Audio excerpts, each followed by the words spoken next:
Se você necessita imprimir materiais que exijam temperaturas acima de 255 graus, é necessário que você substitua a cabeça de extrusão da sua impressora, que é normal, por uma all metal.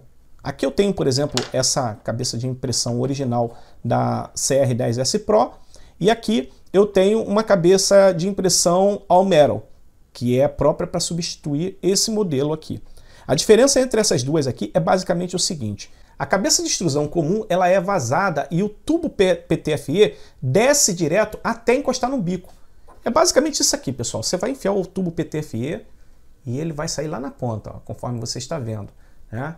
E aqui é a região que toca o bico. Então quem faz o acoplamento com o bico é o tubo PTFE. Ou seja, o filamento ele vai descer por aqui até chegar no bico. Então, como o tubo PTFE ele está em contato com o bico, evidentemente o tubo PTFE desce até a região mais quente do hot block, porque aqui nesse espaço entra o hot block e ele aquece muito. Então imagina esse tubo de PTFE sendo aquecido acima de 255 graus. O PTFE ele resiste bem até 260, mas já começa a ficar flácido. E para que ele funcione adequadamente, é necessária essa rigidez que ele tem. Porque do contrário, o filamento ele simplesmente agarra aqui dentro.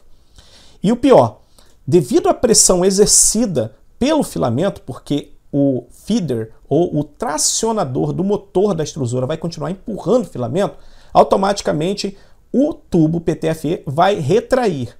Em outras palavras, o que vai acontecer é basicamente isso aqui, pessoal. Ao invés do tubo PTFE encostar no bico, vai ficar um espaço entre o tubo PTFE e o bico conforme o tubo PTFE for retraindo. E, consequentemente, vai formar uma bolha aqui de material derretido que vai atrapalhar a extrusão.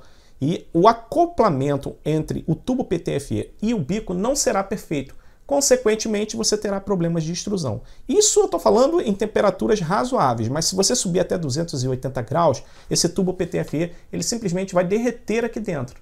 Então, não dá para trabalhar com esse tipo de extrusora e utilizar filamentos que exijam temperaturas altas. É necessário que essa estrutura do tubo PTFE seja substituída por algo mais eficiente. A all metal se diferencia da extrusora comum basicamente nesse sentido, em que aqui a parte inferior, observe, a saída, o PTFE vem até o pico, até o nozzle. E na all metal você não tem isso. O filamento ele desce por dentro do próprio heat breaker. Em outras palavras, o tubo PTFE ele chega no máximo até ali. Então, o tubo PTFE ele vai descer e vai fazer o acoplamento aqui, nessa parte mais alta. Ele não vai descer até o bico. Consequentemente, o tubo PTFE ele não vai atingir a região mais quente, ele vai chegar no máximo até aqui. Porque se ele descesse até aqui a região mais quente, ele derreteria. Então ele vai permanecer aqui nessa região fria e aí eu não terei problema. E o filamento vai descer por dentro do heat breaker, ok? E vai fazer, quem vai fazer o acoplamento com o bico, com o nozzle, é o heat breaker.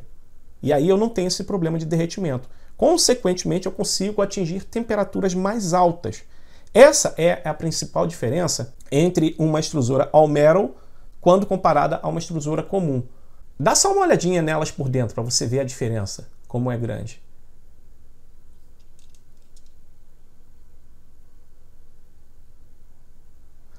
Agora, por outro lado, não adianta você fazer o upgrade na impressora 3D e tirar a extrusora comum e colocar uma all metal, porque essas extrusoras possuem uma limitação.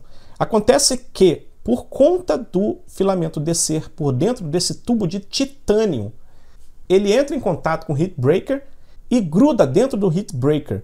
Isso acontece especialmente com PLA. Bom, existem alguns fabricantes que produzem um material com uma textura tal que o filamento não gruda aqui dentro.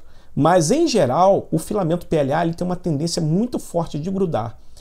Podem acontecer com outros filamentos também, mas o que mais dá problema é o PLA, porque à medida que o filamento desce aqui e ele chega na região quente, ele derrete aqui na região quente. Aí na hora do retract, quando puxa ele de volta, e empurra ele novamente com prime, né, porque o movimento de puxar o filamento é o retract, e o movimento de empurrar o filamento é o prime.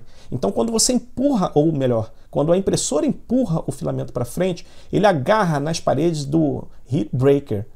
E aí acontece problema de extrusão. Para evitar isso, tem que usar esse bloquinho aqui de lubrificação do filamento. No caso aqui eu coloco papel higiênico, conforme vocês estão vendo, umedecido com 2 gotinhas de lubrificante. Pode usar óleo Singer, pode usar, tem gente que usa WD-40, até óleo de canola. Eu uso um lubrificante específico à base de PTFE. Eu pingo uma gotinha aqui e uma gotinha ali. Além dele lubrificar o filamento, ele também limpa o filamento, conforme vocês podem ver aqui, essa sujeira deixada pelo filamento no papel higiênico. Eu uso papel higiênico porque ele permite uma aderência melhor, um contato maior com o filamento. A esponja eu não acredito que seja muito eficiente. O papel higiênico ele distribui melhor o lubrificante, com mais eficiência. Enfim, e você tem que colocar esse estojinho, passar o filamento aqui por dentro, na entrada da extrusora. Então o filamento passa por aqui por dentro e depois entra no motor do tracionador da extrusora. E aí o filamento ele vai descer aqui dentro lubrificado e, consequentemente, ele não vai agarrar tão facilmente. Então, esse upgrade eu recomendo apenas para quem vai imprimir com materiais que exijam temperaturas altas. Fazer upgrade desnecessariamente é arrumar dor de cabeça, porque problemas podem surgir por conta de filamento agarrando dentro da extrusora.